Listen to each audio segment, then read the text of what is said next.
The dancing cane is one of the most visually stunning and difficult effects in all of magic. The effect is over 60 years old, starting with a modest beginning to elaborate settings. It is certain that this trick has made its place in history and is poised for a new generation of magicians. It is with great pleasure and a lifetime in the making that Precision Magic presents Dancing Cane 101 with David Mann.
J.N. Hofzinser invented the floating stick.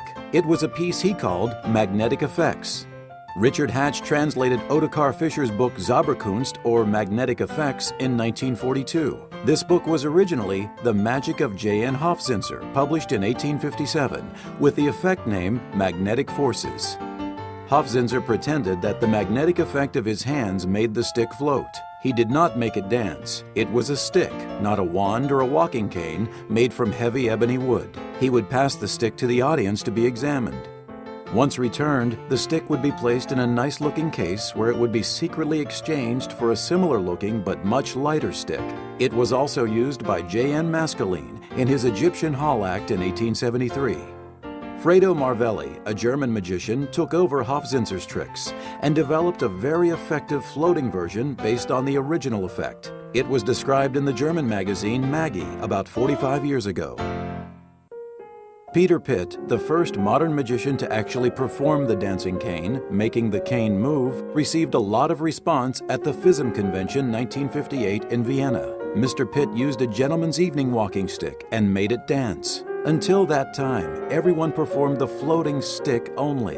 Although unclear, the idea of dancing the cane might have come from the Dutch magic dealer and impresario Henk Vermidien, who was at that time a promoter of many Dutch magic acts like Fred Kaps, Peter Pitt, Cornell and Monique, Ger Copper, Brahma, and so forth. But the modern version was invented by Fantasio, according to Bart Whaley's Encyclopedia Dictionary of Magic. Many performers have featured the dancing cane in their acts, such as Jeff McBride, David Copperfield, Lance Burton, and many others. Lights, cameras, and scenery. When lighting for the dancing cane, there is one important rule to remember. No backlighting should be used. This will prevent the string from being seen. A strobe light may be used for added effect. Your presentation should show the trick in a slow, mysterious, and magical manner with a certain mystical aura. If cameras are used, place them at a distance that would not allow the string to be seen during the presentation. Any type of background may be used as long as it does not allow the string to be seen. Something that is abstract or modern may also be used as long as it does not take away from the effect. Do not use moving scenery unless it adds to the effect. How to pick the right dancing cane.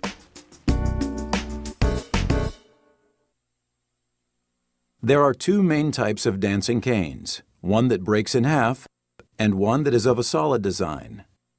There are several important things to know about canes. Some canes are lightweight and some are heavy. There are canes that break in half which are easy to transport but are useless because they are not straight and look like they have gimmicks from the audience's point of view. The best cane is to pick one that you feel comfortable with and one which helps the cane look magical in your hands. A one-piece cane like Precision Magic's dancing cane is the best cane because of its concentric design and unique thread handling capabilities. Try the novel and new Jeff McBride Vortex dancing cane. It lights up. This cane may be performed in low light without flashing the string. It is very high-tech and extremely visible from a far distance. The flashing lights give it a hypnotic look while dancing the cane. Threading the dancing cane. When threading the cane, use a good thread. A cotton and silk mix is best. A cotton and polyester thread may be substituted. Either thread will work well, as these threads are strong and do not reflect light. We recommend No. 2 Coats & Clark upholstery thread. Most models of dancing canes have a tiny hole in the middle of the cane, about 1 inch off center towards the hilt of the cane. Feed the thread into and out of this tiny hole. The strings are pulled out of the hole and brought up evenly on both sides of the cane. Cut the string about 6 inches above the hilt. Form a loop about 3 to 4 inches above the hilt by tying a knot in the thread.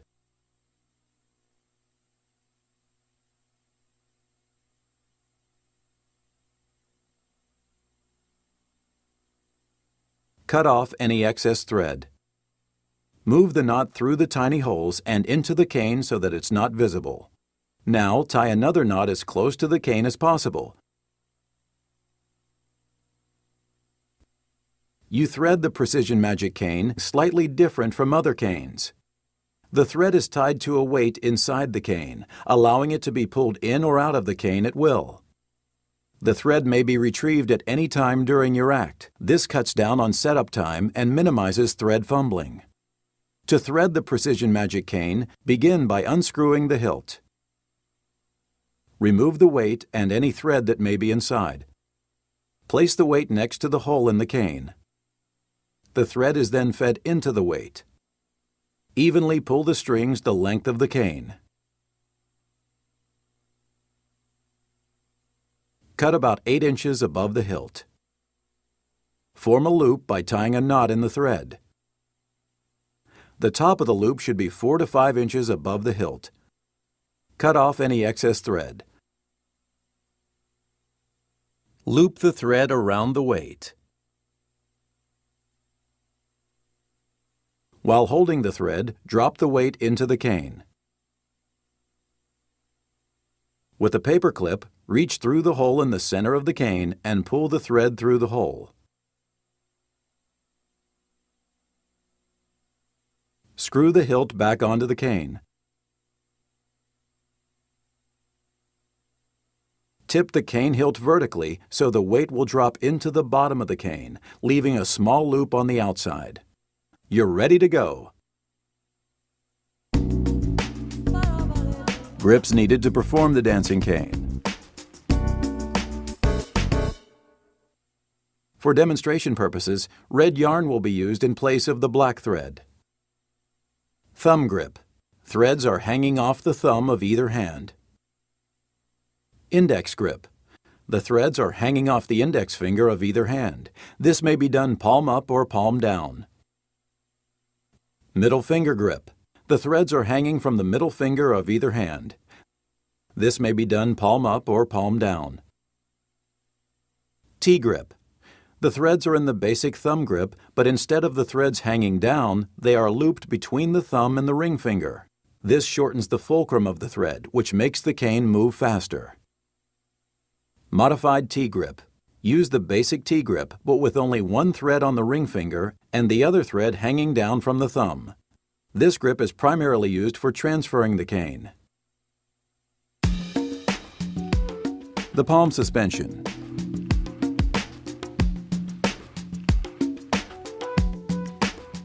In the palm suspension, the cane appears to adhere to the palm of the hand.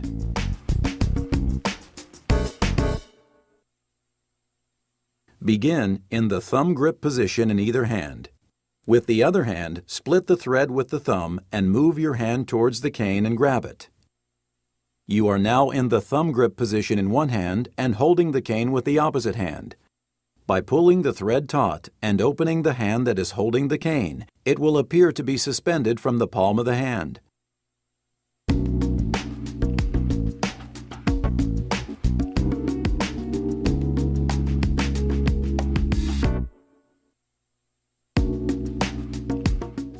The palm spin. The cane spins on the palm of the hand. Begin in the palm suspension, but instead of finishing the palm suspension, keep the hand closed and spin the cane in either direction. At the same time, open the hand forward to allow the cane to spin without restraint.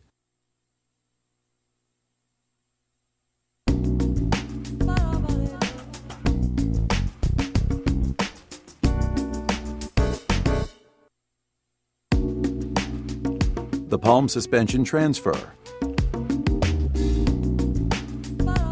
The palm suspension transfer is used to transfer the cane from one palm suspension position to another.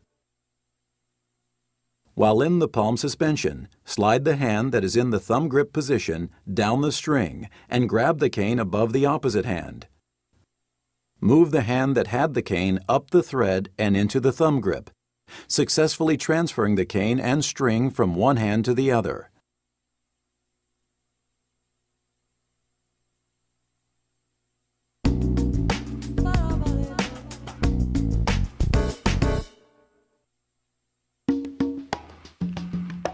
The rising cane. This will make the cane appear to rise. Start in the thumb grip position in one hand. With the opposite hand, hold the cane just below the hole in the cane. Allow the cane to slide down the hand with the threads positioned on top of the thumb. It will appear that the cane has slid down the hand, stopping at the hilt. All that is left to do is to pull on the threads with the hand that's in the thumb grip position and the cane will rise.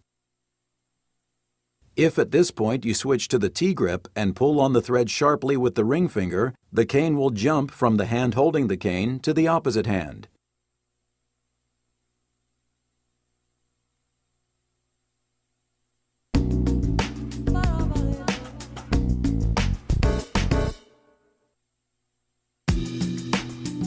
The vertical suspension.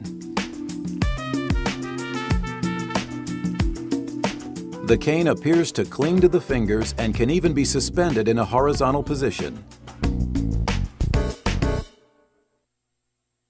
Begin in the T-grip position. With the same hand that is in the T-grip position, reach down and place the index finger and second finger on the top of the hilt. By lifting the hand, the cane will appear to adhere to the fingers. Float the cane from a vertical position to a horizontal position by moving the cane horizontally.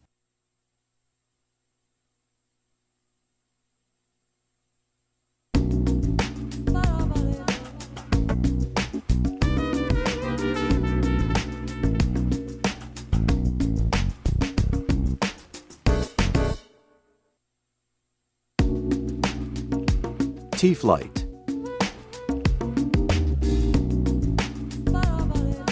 This move makes it possible for the cane to be suspended in mid-air between the two hands. From the modified T-grip in one hand, reach under the thumb with the opposite hand and snag the thread with the thumb. Now drop the string that is around the ring finger and spread the hands outward, allowing the thread to slide through both thumbs. The cane now seems to be suspended between both hands.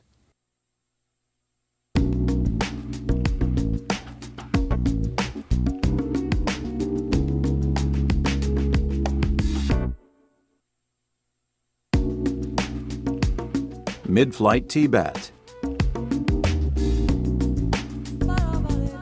The magician bats the cane around with both hands while it's floating in mid-air. While in T-flight, bat the cane back and forth one hand at a time.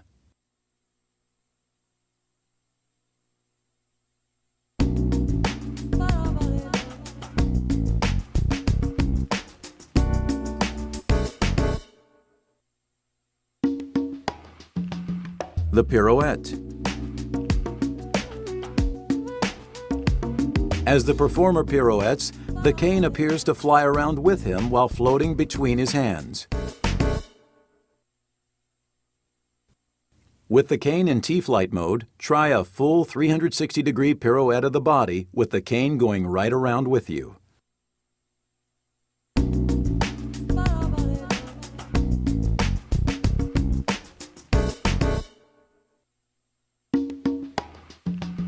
Mid-flight T-spin.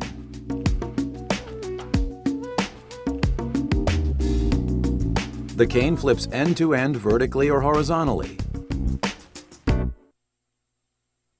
While performing the mid-flight T-bat, at the appropriate time, hit the cane with your hand harder than all the other hits, and the cane will flip over vertically.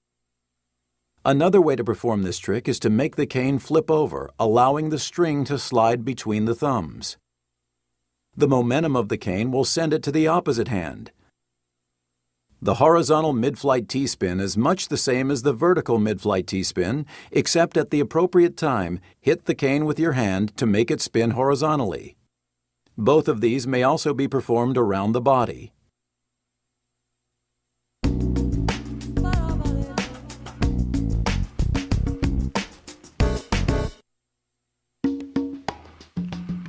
The two-handed freestyle suspension.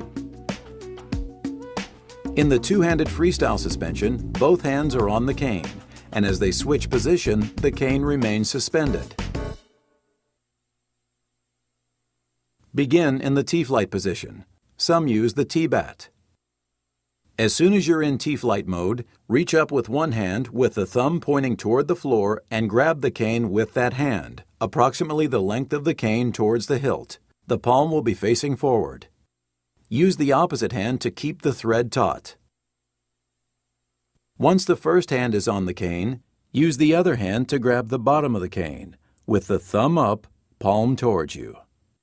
Now simply switch hands. Where one hand was on the top, move it to the bottom and the bottom hand to the top of the cane. To make the move more exciting, move the cane from one position to another and perform the move when you stop.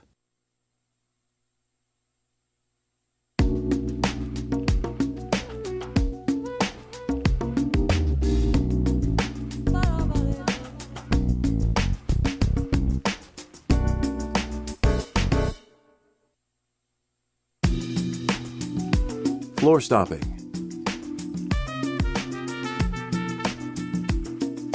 This move allows the cane to rest suspended on the floor. There are two different grips that aid in stopping the cane on the floor. The first is a one-handed stop, which uses the modified T-grip to stop the cane. The second is a two-handed stop using T-flight to stop the cane on the floor between your hands. To keep the cane from slipping on the floor, add a small piece of rubber to the tip of the cane.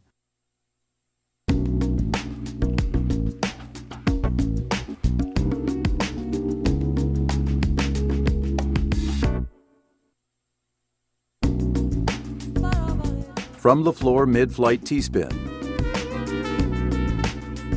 From a floor stop position, the cane flips vertically in mid-air and back again. Begin in the floor stop mode. Modify your grip to the T-grip and place the hilt of the cane in the palm of the same hand. With the palm of the hand, kick the cane out from the bottom. At the same time, allow the hilt and T-grip to be released. The cane will spin outwards and upwards. You have to time the catch so that the cane is caught between the index finger and middle finger of the same hand. Spin the cane in the opposite direction and resume the T-grip while the cane is spinning. The hilt is back again in the palm of your hand with the cane on the floor.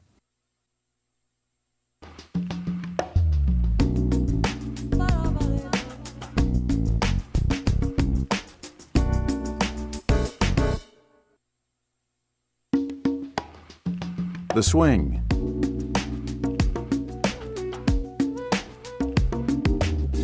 The swing makes the cane move left to right while suspended in midair. Begin with the string looped over one of your thumbs and stretch both hands in front of you. Rest the tip of the cane on the floor. With your index finger on top of the cane, hold it upright.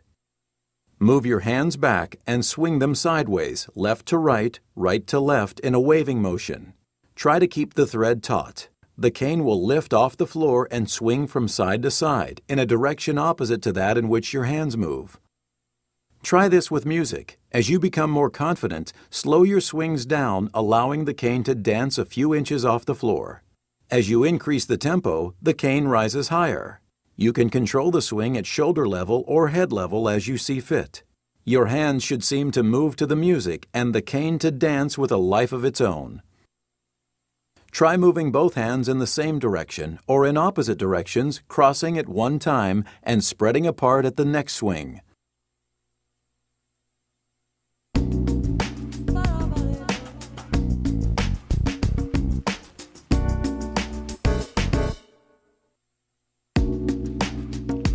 The twirl.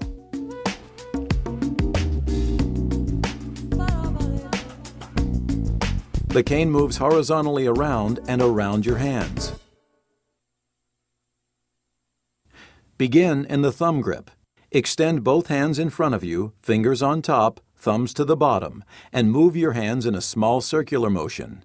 The cane will swing around the thumb. The faster the motion, the higher the cane will float.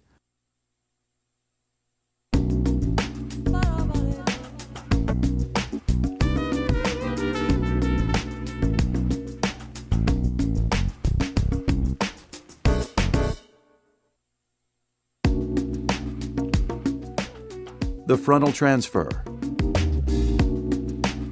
This move is used to transfer the string from one hand to the other hand. These moves should be performed during the motion of the swing or the twirl. This is not to say that the frontal transfer could not be performed during other actions of the cane. To transfer the thread, begin with one hand in the modified T-grip position. Now bring the opposite hand towards the hand with the thread and drop the thread onto the thumb of the empty hand. Once the hand receives the thread on the thumb, move the thread into the modified T-grip position. To transfer the thread back to the original hand, perform the moves again in reverse.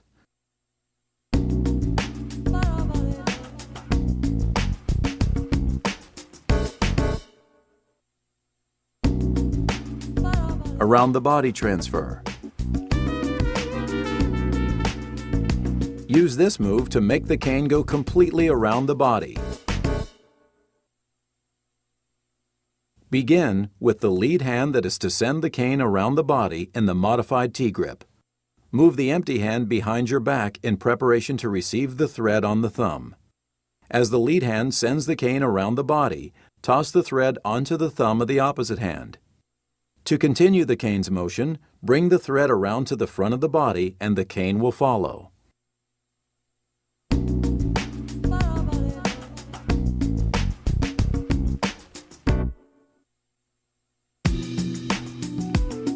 Around the shoulders. The cane travels in a circle around your head, and because it's vertical the whole time, the bottom end is below your shoulders, giving the effect of traveling completely around the body. Begin with the swing.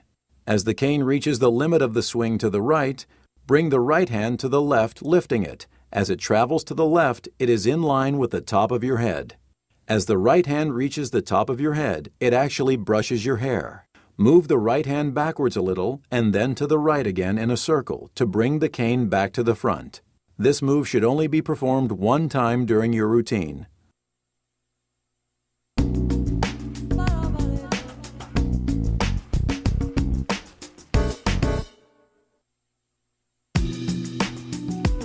Removing and replacing a hat. As the cane goes around the body, the hat is removed from your head and then replaced.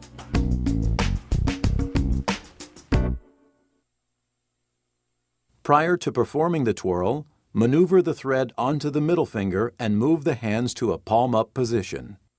As soon as you have gone to the palm-up position, time the cane so that the momentum swings out as if to go around the head. Turn the palm of the hand holding the thread palm down and grab the hat as the cane comes from around your back. To replace the hat, do everything in reverse. Do not try to do this move quickly. Remember, keep the same tempo of movement the whole time and you'll have very little difficulty. It's confidence that is required here, and when you have performed it successfully once, the rest is easy sailing, as you understand how and why it happens.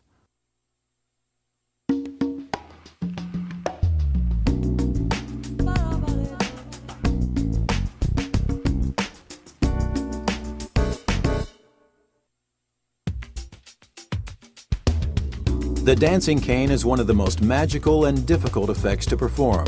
Because this effect is so difficult, when not performed properly, it does not appear to be magical, but something that more resembles performing with a child's toy.